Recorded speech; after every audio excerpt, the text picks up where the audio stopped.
Hello friends, welcome to my mini blogs. तो आज सकाल सकाल उठला बेलू मम्मी रेडी कर दी ब्रेकफास्ट रुटी आ पोटल आलू भजा और सहित कंचा लंका। ब्रेकफास्ट सैला पर मुझे बस जाइली मुंडे तेल लगे मसाज टाइप करने आ मजा तो वाव लगुला। एमती लगुला कि पुणी ही शोई पड़ी।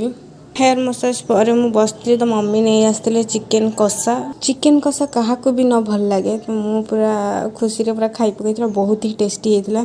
देन तापर मुझे चलती मो गुगली सहित खेलने आ देखते केमती खेलुची मो ऊपर बसिकिना।